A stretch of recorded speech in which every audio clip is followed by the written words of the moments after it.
United States. Good evening, everybody. I just want to make a few brief comments about the attacks across Paris tonight. Once again, we've seen an outrageous attempt to terrorize innocent civilians. This is an attack not just on Paris, it's an attack not just on the people of France, but this is an attack on all of humanity and the universal values that we share. We stand prepared and ready to provide whatever assistance that the government and the people of France need to respond. France is our oldest ally.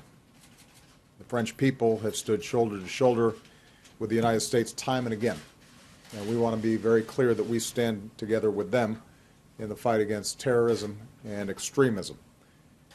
Paris itself represents the timeless values of human progress. Those who think that they can terrorize the people of France or the values that they stand for are wrong. The American people draw strength from the French people's commitment to life, liberty, pursuit of happiness.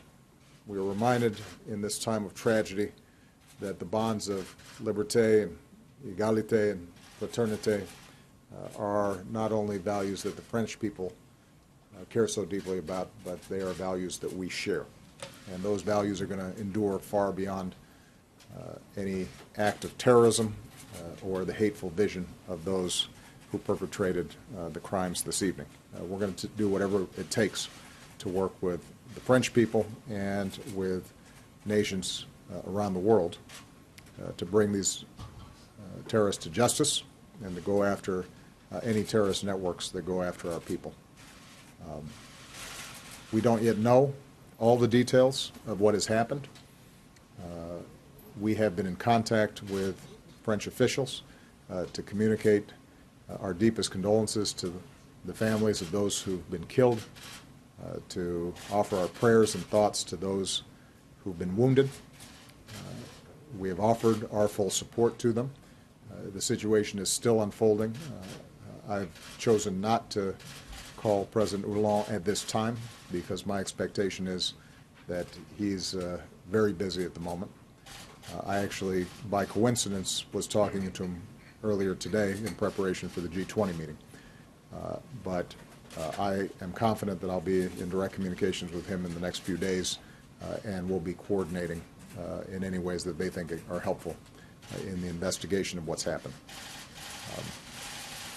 This is a heartbreaking situation, and obviously those of us here in the United States know what it's like. We've gone through these kinds of episodes ourselves. And whenever these kinds of attacks happened, we've always been able to count on the French people to stand with us. They have been an extraordinary counterterrorism partner, and we intend to be there with them in that same fashion.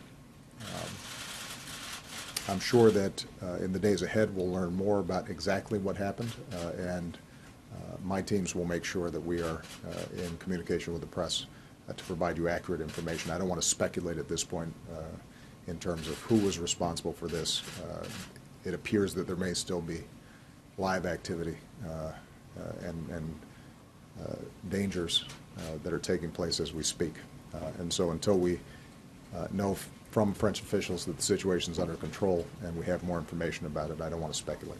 Okay? Thank you very much.